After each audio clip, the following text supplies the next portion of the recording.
Nessa aula, vamos falar do estado das classificações oficiais de cor e raça, que correspondem ao nível macro na escala de análise vista na aula de apresentação. O estado é o principal agente de classificação das populações, e o censo é o principal instrumento para isso. Isso ocorre por várias razões. Entre elas, o censo permite ao Estado fundamentar o direito ao domínio do território, que é a base da sua soberania. O censo também permite ao Estado remodelar hierarquias sociais previamente existentes em relação ao Estado ou que concorram com o Estado, como hierarquias baseadas em vínculos familiares, de vizinhança, tribais, religiosos.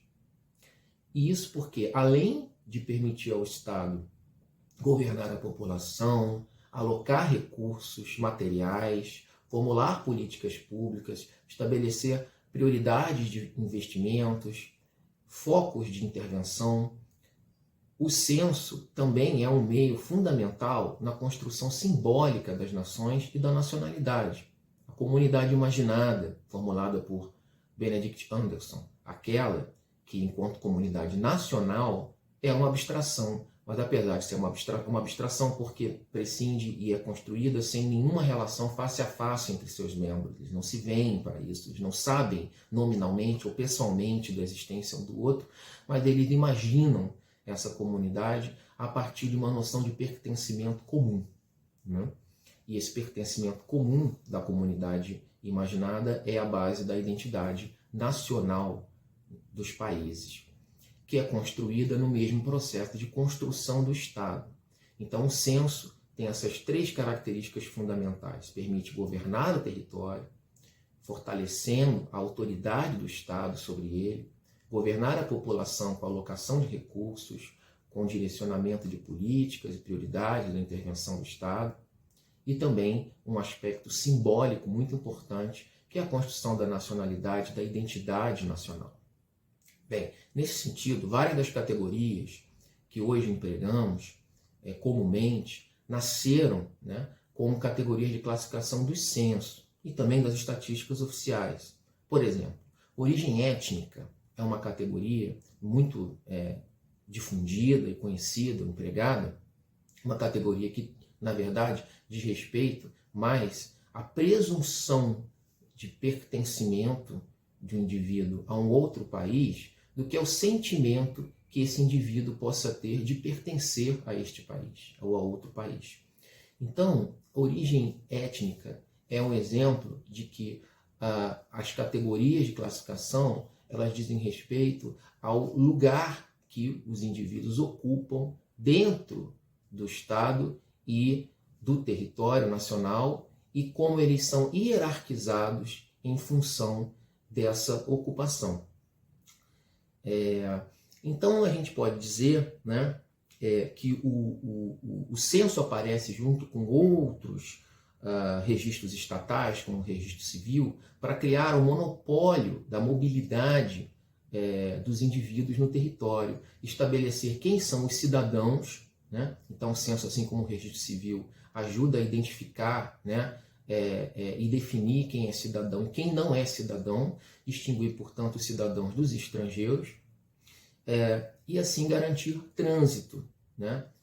Então, o censo tem esse sentido. Inicialmente, ele é um registro. O censo é feito tanto com base na contagem da população, né, mas também, assim como as estatísticas oficiais, ele advém do registro administrativo, que é o registro civil de nascimentos, de casamentos, de falecimentos, e o registro administrativo, que são os registros nas escolas, alfândegas, tribunais, hospitais, delegacias, que compõem os registros estatais de controle da população, da mobilidade, de identificação de cidadãos e não cidadãos, e, portanto, com base nesses registros, do qual o censo é o mais privilegiado e o mais completo, o Estado pode administrar o território e a população. A trajetória das classificações raciais se relaciona com a própria construção do Estado e também com as tradições nacionais de contagem da população. Isso quer dizer que os sistemas de classificação variam entre os países e categorias como ocupação, trabalho, religião, raça, entre outras, são definidas e contadas de modo muito diverso.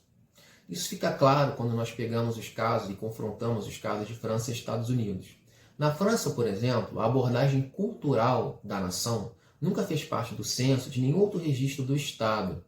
Ao contrário, a distinção fundamental que informa o censo desde o século XIX é entre os cidadãos e estrangeiros, revelando que, na verdade, o censo é o mediador de uma imagem de nação e nacionalidade baseada na nação política, na comunidade política. E por isso as resistências contra a introdução da raça no censo predominam até os dias de hoje. Embora algumas pesquisas por amostragem tenham mostrado o caráter sistemático da discriminação racial, né, em ambiente de trabalho, da desigualdade racial entre brancos e negros no acesso à educação e à saúde, por exemplo, essas pesquisas elas não contestam ou substituem, deslocam essa imagem de nacionalidade dos franceses. Por isso, elas podem acontecer em paralelo ao censo, promover um debate de discriminação racial na opinião pública francesa, mas nem por isso conseguir transformar o censo ao ponto de abri-lo para a classificação dos cidadãos por identidade. Caso inteiramente diverso, nós vamos encontrar nos Estados Unidos, né? Que certamente é o caso mais emblemático de classificação racial conhecido. Nos Estados Unidos, o censo foi o verdadeiro laboratório para as teorias raciais e racistas do racismo científico ainda no século XIX e depois. Para ter uma ideia desse fato, nós podemos ver que mesmo antes da Guerra Civil de 1865, no censo de 1850, né, o censo já ajudou a dividir, a criar uma imagem de país dividido entre o norte e o sul, né, entre um norte de brancos e negros livres e um sul de proprietários e escravos, e que baseou a opinião pública entre a condenação e a defesa da instituição da escravidão.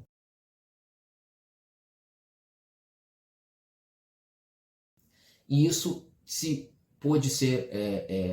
replicou ainda outras vezes, porque uma vez abolida a escravidão, já o censo de 1890 vai estabelecer o princípio do One Drop, One Rule, que é uma gota de sangue só basta para definir, né, os extremos da branquitude e da negritude.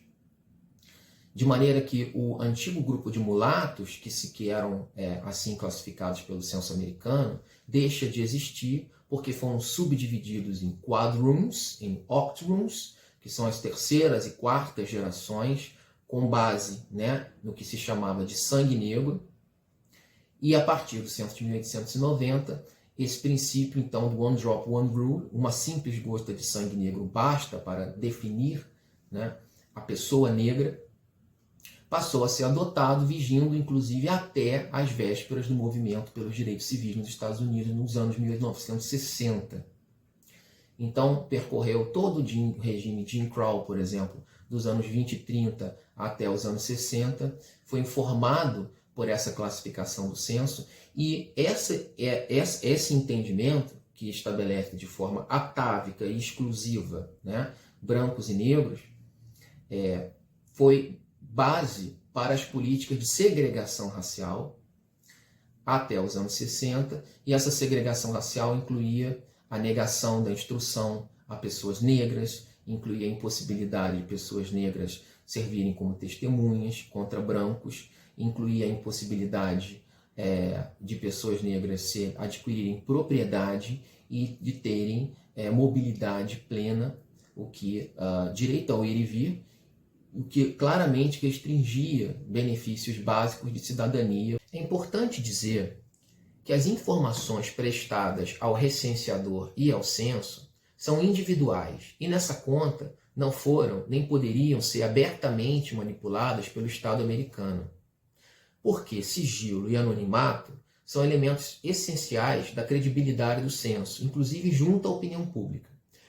Isso não impediu, no entanto, que os resultados do censo fossem combinados e utilizados junto a outras formas de registro estatal, como por exemplo, formulários hospitalares, inquéritos criminais, boletins escolares, de maneira a dar vida e consistência à ficção, inclusive demográfica, sobre a inferioridade inata das pessoas negras e, com isso, fundamentar a restrição dos benefícios e da cidadania plena a esse grupo.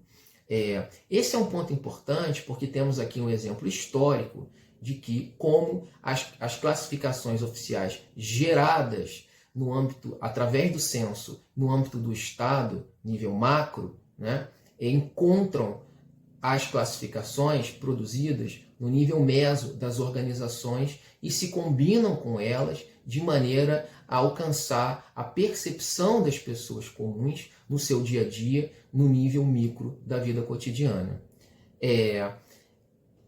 Uma vez bem sucedido o movimento pelos direitos civis nos anos 60, ao contrário do que a gente poderia pensar, esse antigo sistema de classificação fundado na exclusividade entre brancos e negros, com base em gerações, né, gerações inclusive de sangue, não foi abolido ou não foi inteiramente abolido para manter a memória sistemática da discriminação dessas populações e para garantir, e isso é o mais importante, para garantir que a nova legislação de proteção e reparação ela pudesse ser baseada no monitoramento estatístico dos níveis de desigualdade racial alcançados, ou seja, no seu aumento, né, ou na sua contenção, diminuição e eventual supressão da desigualdade racial.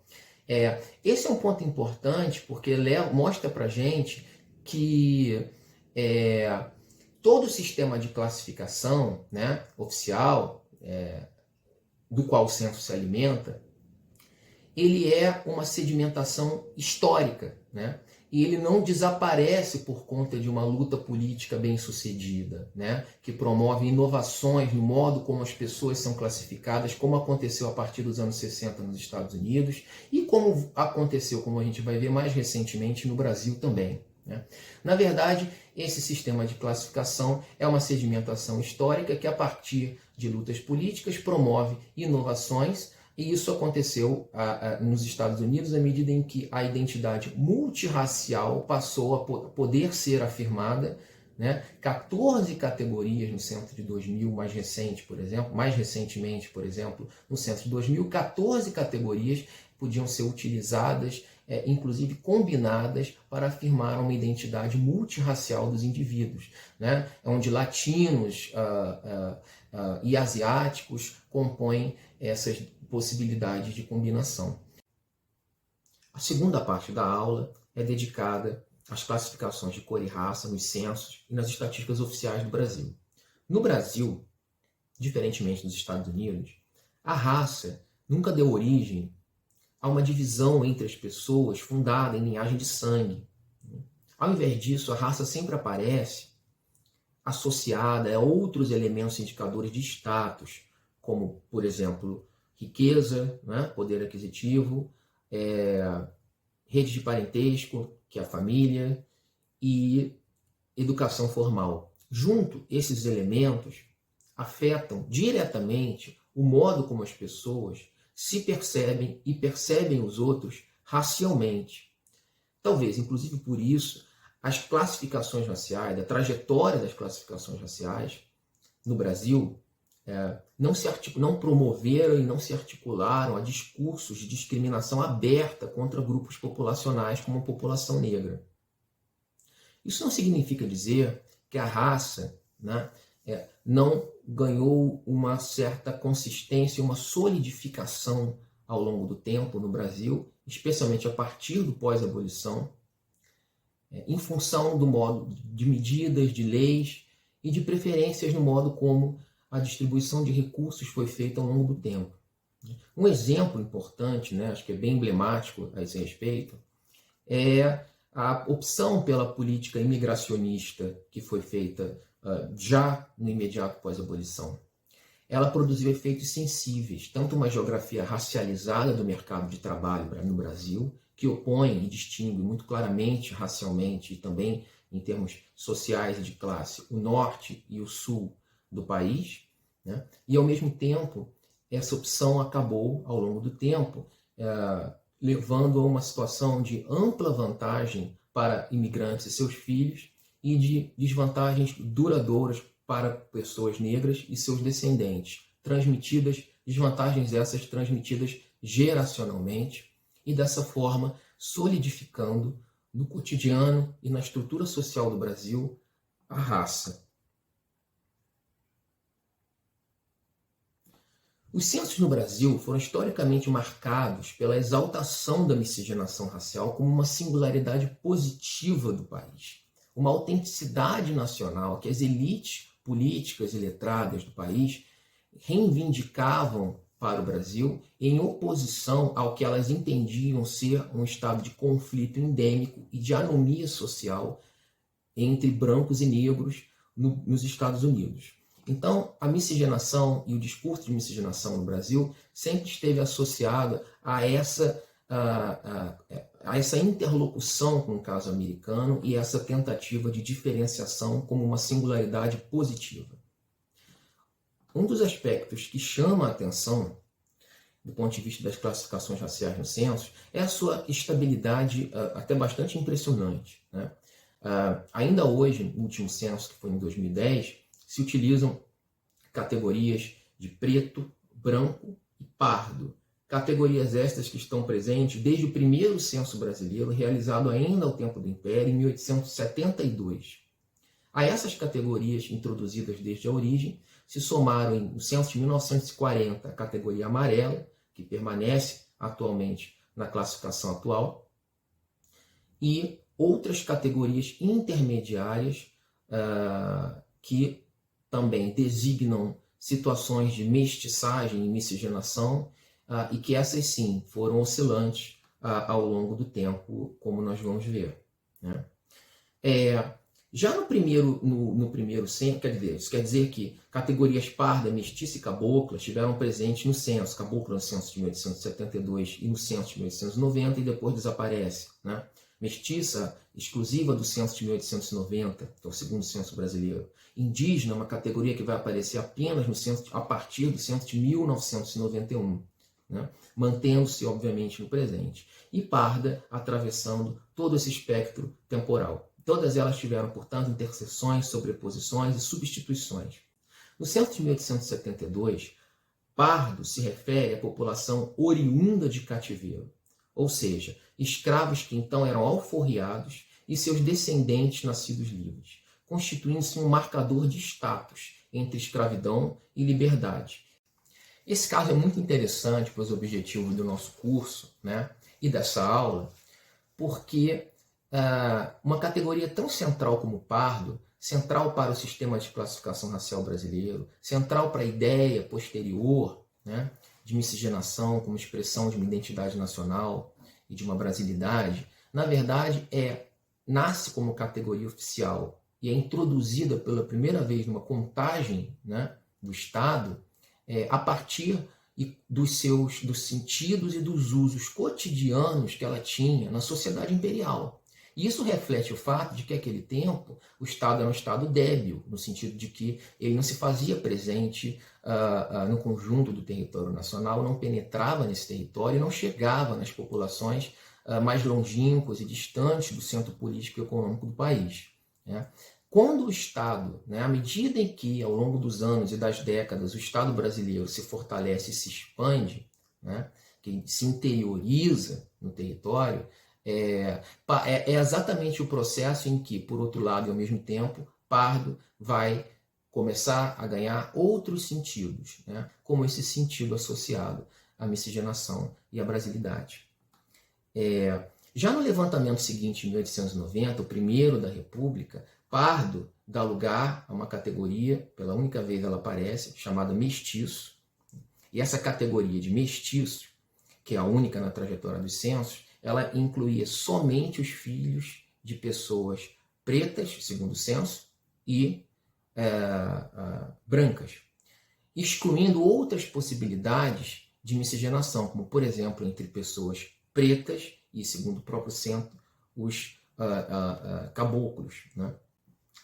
O quadro político e intelectual dos primeiros censos da República, 1890, 1900, um censo que não foi bem sucedido e acabou sendo anulado nos seus resultados, e o censo de 1920, que é um censo muito importante, né, em toda a Primeira República, nesses censos que a Primeira República conseguiu realizar, foi dominado pela forte difusão das ideias evolucionistas e mais tarde das ideias eugenistas. Esse é o período em que vigora o ideal do branqueamento físico da população. E isso tem reflexos na classificação racial, naturalmente. No censo de 20, nesse quadro, o censo de 20, a cor foi suprimida do questionário, sob a alegação dos próprios organizadores do censo de que os pardos e os mestiços seriam mais refratários a declarar a sua verdadeira cor e, portanto, mais inclinados a dissimulá-la. E dessa forma o censo não captaria a verdadeira composição racial do país, né? Já o censo de 40, realizado sobre outro ambiente, em outro contexto, né, um contexto marcado pela culturalização da raça, né, que deixa de ser ligada enquanto uma expressão de relações de inferioridade, superioridade física inata, mas enquanto expressões de modos de vida, né, de grupos e populações, do ponto de vista dos comportamentos, do ponto de vista dos valores, né, das práticas sociais. Nessa ambiência, então, em que o censo de 40 é realizado, né, também marcada pela valorização da mistura étnica como expressão de uma identidade nacional, de uma identidade cultural miscigenada, né, nesse contexto, o censo de 40 vai novamente reproduzir esse argumento sobre a dissimulação dos pardos refratários a declarar a sua verdadeira cor, né, empregado novamente pela comissão censitária para justificar, aqui sim, uma classificação mais restrita da população, em pretos, brancos e amarelos, né? Ou seja, pardo é o único censo em que a categoria pardo não apareceu na coleta de dados, ou seja, não estava entre as opções oferecidas pelos recenseadores ao visitar a casa das pessoas como uma opção que se pudesse ser assinalada, né? Somente foi considerado pardo, na verdade, na tabulação dos resultados, né, sendo incluído como agregando todas as tentativas de identificar a miscigenação, diferentes outros qualificativos, né? O pardo passou então a ser uma categoria que agregou aqueles que insistiram em se declarar ou apontar graus de miscigenação, embora essa opção não tenha sido formalmente dada a eles no questionário. Naturalmente que isso provocou uma redução considerável do contingente de pardos, né? Em cerca de 45% a 50% daqueles verificados na trajetória censitária até então, no censo anterior, né? de 20 não, porque não contou, mas no censo de 1890. E o censo de 1950 a gente vai encontrar também um aumento expressivo da categoria pardo, porque no censo de 1940 essa categoria apenas esteve reduzida ao resultado, né? Esse fato mostra que a valorização da miscigenação, né, na retórica política, né, do Brasil, desde os anos 30 e 40, pelo menos, não foi incompatível com tentativas de reduzir o contingente de não brancos na composição da população. Mas, por outro lado, isso é importante afirmar, porque as pesquisas empíricas de arquivo têm mostrado isso, né? O retrato de um país mais branco, que o censo de uma certa forma ajudava a ilustrar, não foi construído através dos gráficos, das tabelas, dos cartogramas, que são propriamente a linguagem estatística e matemática dos censos, né? A sua metodologia intrínseca, né, que compõe o discurso estatístico. Mas, ao contrário, através do discurso histórico e sociológico, muitas vezes discursos sobre a nacionalidade, a identidade nacional, né, presente em comentários e narrativas textuais que acompanhavam o censo e serviam como introdução aos seus resultados, muitas vezes em volumes iniciais com as divulgações preliminares do censo. Esses volumes de introdução eram publicados conjuntamente, né? Nesse sentido, a gente pode dizer que caracteriza a experiência estatística brasileira na classificação racial a ausência de dados, tabelas, informações referentes, por exemplo, à fertilidade e à mortalidade por raça. que estampavam, entre outros casos, censos americanos desde o século XIX. Claro está que a teoria do branqueamento foi um importante quadro de referência para os censos brasileiros por muito tempo, né? Implícito, inclusive, nos exemplos que a gente viu, na definição restrita de mestiçagem em 1890, na omissão da cor em geral no censo de 1920 e na omissão dos pardos como categoria específica na coleta no censo de 1940. Né? No entanto, o branqueamento, a teoria do branqueamento, jamais chegou a ser uma tese demonstrada pelas estatísticas oficiais. Essa é a ambiguidade da miscigenação nos censos, que espelha, de uma certa forma, a gente pode dizer, o racismo dissimulado característico da estrutura social do país. Mas também, por outro lado, ajudou a plasmar a raça como uma categoria-chave da comunidade imaginada. As publicações do IBGE, o Instituto Brasileiro de Geografia e Estatística, criado em 1936 e responsável pelos censos desde 1940, ajudaram a modelar o entendimento da opinião pública sobre a mistura étnica. Mistura étnica que incluía não só brancos e negros, de maneira mais visível, mas muitas vezes também os indígenas. Isso porque, na maior parte do século XX, pardo mostrou-se uma categoria guarda-chuva que contou também os indígenas em seu seio. Pelo menos até que uma categoria específica, indígenas, contasse esse grupo a partir do censo de 1991. Isso mostra para a gente que o censo, ao mesmo tempo, refletia, né, o pressuposto da democracia racial e ajudava a dar consistência a esse pressuposto, difundindo na opinião pública, difundindo na sociedade, através da estabilidade do esquema preto, pardo, branco, que, quando inspirado ou lido a partir desse quadro de referência da democracia racial e da harmonia étnica supostamente existente, desestimulava o uso de informações estatísticas para avaliar as diferentes condições de vida dos grupos raciais e inspirar políticas de Estado.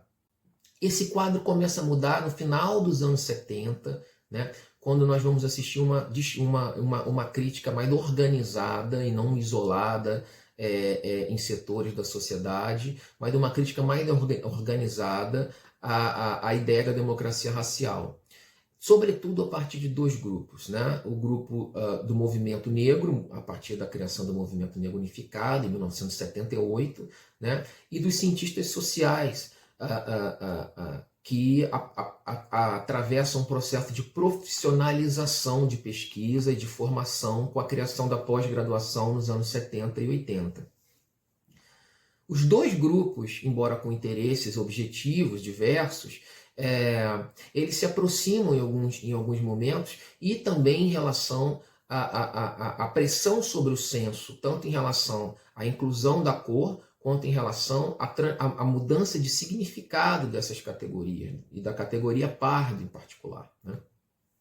Bem, o movimento negro, por seu lado, vai tentar disputar a definição dessa categoria pardo, reinterpretando não mais a partir do fenótipo, né, da cor, mas a partir de um critério de ascendência racial de origem ancestral, e reivindica a sua agregação à categoria preta para, como resultado da soma entre pardos e pretos, constituir e aferir o total de população negra no Brasil. A junção dessas categorias, preto e pardo, como sendo o indicativo, né, da verdadeira população negra do Brasil, ela vinga pela primeira vez na campanha Não Deixe Sua Cor Passar em Branco, que é a primeira campanha publicitária, uma campanha de conquista de opinião pública, com comerciais em TV, né, movida por ativistas e com apoio muito significativo de muitos centros acadêmicos, para que a população negra não deixasse se clarear, né, através da designação pardo, né, ou se designando branca, ou negar sua ascendência africana no censo de 91.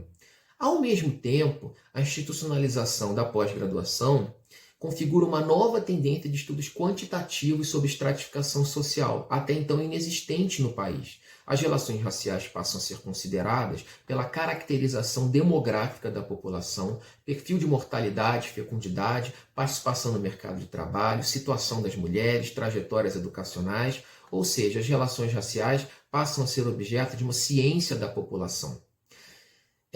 Dentre essas pesquisas ancoradas nesse novo quadro, né, teórico e metodológico, a gente tem as pesquisas do Carlos Rasenbaum, do Nelson do Vale Silva, como chefes de escola, que inauguram uma nova tendência, comparando a classe de origem das pessoas, aquelas que elas herdam, né, dos seus pais, com suas classes de destino, né, aquelas em que elas realizam sua posição ao longo da trajetória de vida.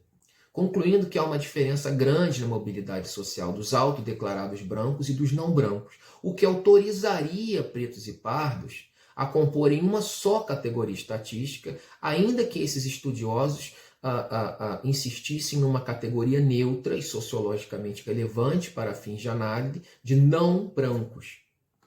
Então, a gente vê que os acadêmicos e ativistas do movimento negro, eles convergiam no sentido da construção ou da desconstrução do entendimento vigente do pardo e da construção de uma categoria que visibilizava a desigualdade racial brasileira, mas enquanto os cientistas sociais insistiam numa categoria neutra, né, desideologizada, né, no sentido mais amplo, o movimento negro buscava a sua positivação, transformando esses não brancos em negros e, portanto, entendendo que pardo, inclusive no censo, nas estatísticas, era também pertencente às mesmas condições de vida e subjacente aos mesmos processos determinantes sociais que vitimavam os pretos, né?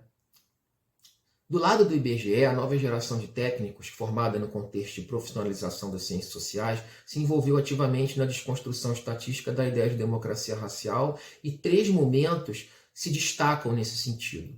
Um é, em 1976, a realização da primeira Pesquisa Nacional por Amostra de Domicílio, PNAD, né, que pela primeira vez incluiu a categoria negro, né, na análise, enquanto junção de pretos e pardos, na análise dos resultados, ao mesmo tempo que também pela primeira vez cruzou essas categorias tradicionais do censo, de cor e raça, com outras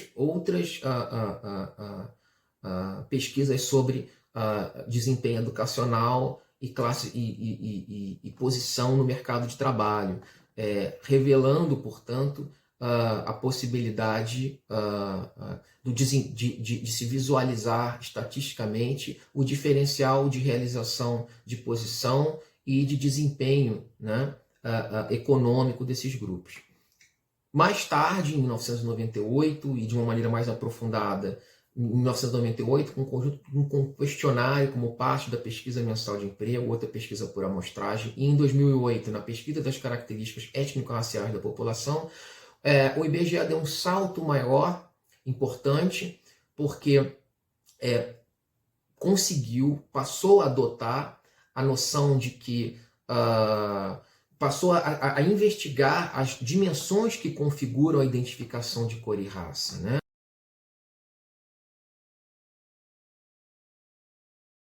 A dimensão intersubjetiva da raça passa a transformar a lógica de produção de dados oficiais e a guiar a metodologia de censos e pesquisas por amostragem. A nova orientação se conjuga com as necessidades de um Estado que cada vez mais faz da raça um foco de intervenção, né? Refletindo e exigindo, então, que demarcações claras sobre a população-alvo dessas políticas que provêm recursos que são escassos, né? Então, portanto, é preciso garantir que esses recursos cheguem aonde eles precisam e em quem eles precisam chegar. Ao mesmo tempo, a caracterização das condições de existência dessa população, da população negra, né, deve ser contínua e regular, né? Tanto por meio de informações estatísticas, quanto de pesquisas por amostragem, quanto também por meio de pesquisas qualitativas, né? O que permite monitorar os níveis de desigualdade racial e dar combate a eles. A construção da nova categoria estatística negro, enquanto junção de pretos e pardos, vem com a terceira Conferência Mundial contra o Racismo em Durban, realizada em 2001, quando o governo Fernando Henrique Cardoso expressa sua intenção de adotar as ações afirmativas raciais. A efetivação dessa intenção vai se dar já sob o governo Lula em 2003, com a criação da Secretaria de Promoção da Igualdade Racial. A partir de 2003 e 2004, tem início um rápido movimento de rotinização das categorias do IBGE, tanto na administração pública quanto nas políticas de Estado. Primeiramente, através do pioneirismo de algumas universidades, como a Universidade do Estado do Rio de Janeiro e a Universidade de Brasília, que passam a adotar as cotas no seu sistema seletivo, já em 2003 e 2004. A medida se torna nacionalizada em 2012, quando é aprovada a lei que impõe as cotas raciais às universidades federais. É também o ano, 2012 também é o ano em que torna-se obrigatória a adoção das categorias do IBGE nos registros administrativos, escolares e eleitorais, de maneira a monitorar a desigualdade de oportunidade entre brancos e negros no mercado de trabalho, nas universidades e mesmo na representação política. Como conclusão, a gente pode, digamos, trazer novamente, né, o primeiro plano e sistematizar a pontos que a gente realçou ao longo da aula. Né? Primeiro, a ambiguidade da miscigenação nos censos. A valorização da miscigenação pela retórica política, pelo quadro, né, intelectual mais amplo do país por muito tempo, inclusive, né, e a sua repercussão na opinião pública não foi incompatível com manipulações eventuais que de fato ocorreram em censos e não de forma isolada. No censo de 1890, por exemplo, através da definição restrita de mestiçagem. No censo de 1920, através da supressão do quesito cor. No censo de 1940, através da supressão dos pardos, né, na coleta de informações e sua inclusão apenas na tabulação e divulgação dos resultados. Né? Bem, esse fato mostra que existe, em que o censo, de alguma forma, reflete, né, as relações entre Estado e sociedade. Isso não é diferente isso não é diferente quando se trata das classificações raciais. Né? Da mesma forma e pela mesma razão, a ausência de discriminação sistemática e aberta do Estado brasileiro contra as populações negras se reflete no censo por meio de uma ausência, né? De que forma? Nunca se tentou provar estatisticamente no censo, né, que a população estava se embranquecendo. E nunca se tentou, o censo nunca foi um suporte, um palco para a prova estatística da ficção de uma inferioridade inata dos negros que fundamentasse, por sua vez, a segregação racial promovida pelo Estado, como, por exemplo, aconteceu nos Estados Unidos. Né?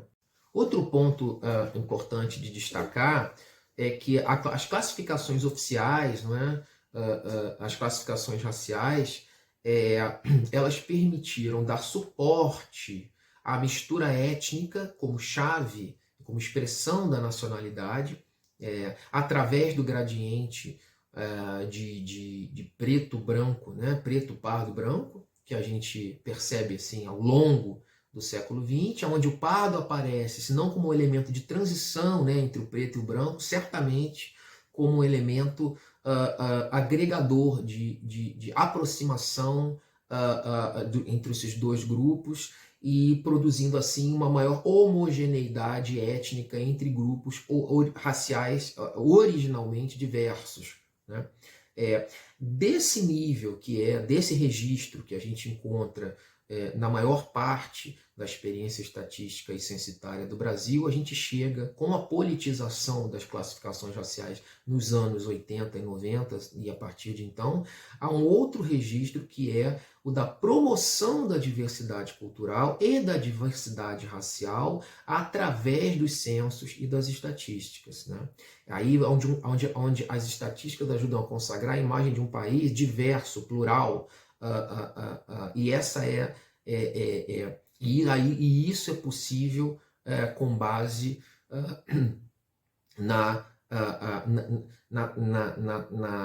transposição, né? na modificação de um registro sobre a cor enquanto fenótipo para um registro sobre a raça enquanto origem ancestral, né? E origem cultural em função dessa ancestralidade, tradições culturais e origem ancestral. Isso permite, então, que a raça se constitua num nível mais profundo de construção das identidades coletivas, e o censo vai consagrá-la dessa forma a partir da promoção como instrumento, né, de democratização e de promoção da diversidade.